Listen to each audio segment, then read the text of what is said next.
বন্ধুগণ, এই মুহূর্তে গুরুত্বপূর্ণ বক্তব্য রাখবেন ইসলামী ঐক্য জোটের কেন্দ্রীয় নেতা বিশিষ্ট আলেম দ্বীন হযরত মাওলানা মুফতি আল আমিন সরাইলি। বক্তব্য রাখবেন মুফতি আল আমিন সরাইলি।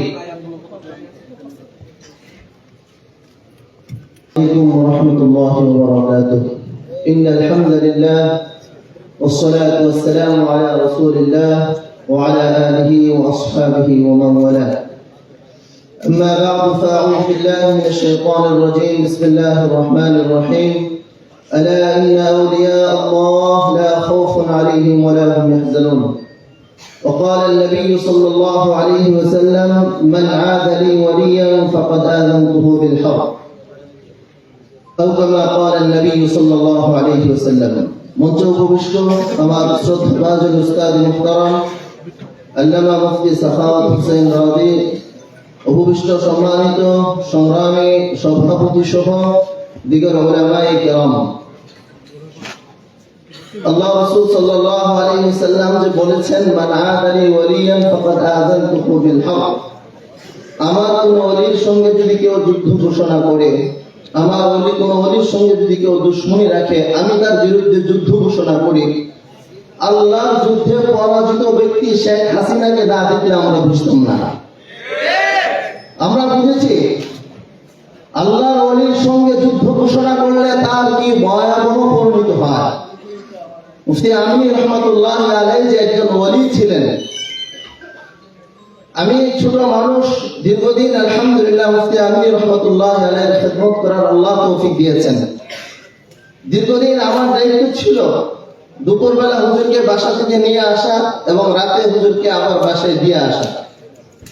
একদিন রাতে হুজুরকে বাসায় দিয়ে যাব, হুজুরের মোজা পড়াইতে গেছি, তো ভুল ক্রমে মোজা পরানোর সময় হুজুরের বাম পায়ে আমার হাতটা লাগছে। মানে মোজা পরাবো, বাম পায়ে হাতটা প্রথম লেগেছে।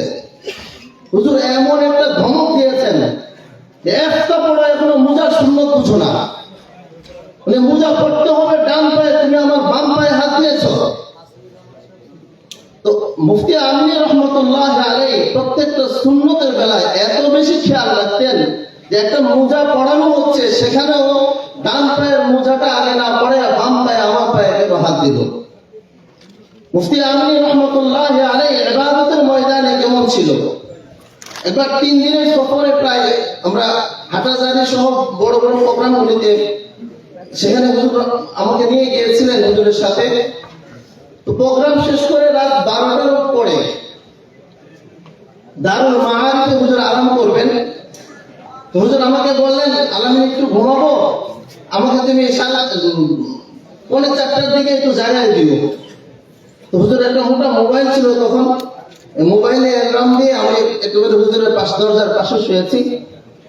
তো হুজুর উঠানোর আরো 15 মিনিট আগে আমি উঠে গেছি যে হুজুরকে উঠাইতে হবে।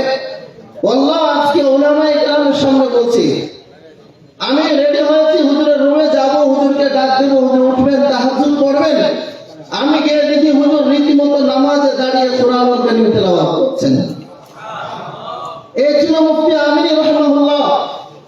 আল্লাহর কাছ থেকে বাচ্চাদের মতো চেয়ে চেয়ে আনার যে যোগ্যতা, যে অভিজ্ঞতা আমাদেরকে দেখিয়ে গেছেন। আজকে এখানে মঞ্চে বসে যারা আছেন, এমন কোন পাষণ্ড হৃদয় নেই যে শুক্রবারে আসরের পরে মুফতি আমিনের বাচ্চার মতো কান্না দেখে কাঁদতে পারে নাই। এমন কোন চোখ ছিল না যে চোখ দিয়ে মুফতি আমিনের হাওমাও করে কান্নার সাথে তাদের চোখে পানি এসে নাই। মুফতি আমিন রহমাতুল্লাহ আলাইহি একবার হাইকোর্টে হুজুর হাজিরা দিতে আসবেন, সকাল 10টা বাজে। হুজুরকে বাসা থেকে নিয়ে আসলাম। হুজুর জামিয়ার অফিসে ওয়াশরুমে ওযু করে এসে বলতেছে, আলামিন চল হাইকোর্টে হাজিরা দিতে হবে, হাজিরা দিতে যাই। তো হুজুর মজাক করে বলতেছেন, যদি আজকে অ্যারেস্ট করে ফেলে? আমি বললাম, অ্যারেস্ট করে ফেললে হুজুর ইনশাআল্লাহ আপনার খাদেম হিসাবে আমি আছি। মুফতি আমিন রহমাতুল্লাহ আলাইহি যখন কোন প্রোগ্রামে ডাক দিয়েছেন, এখানে যারা আছেন আপনারা হুজুরের সর্বোচ্চ সব রকম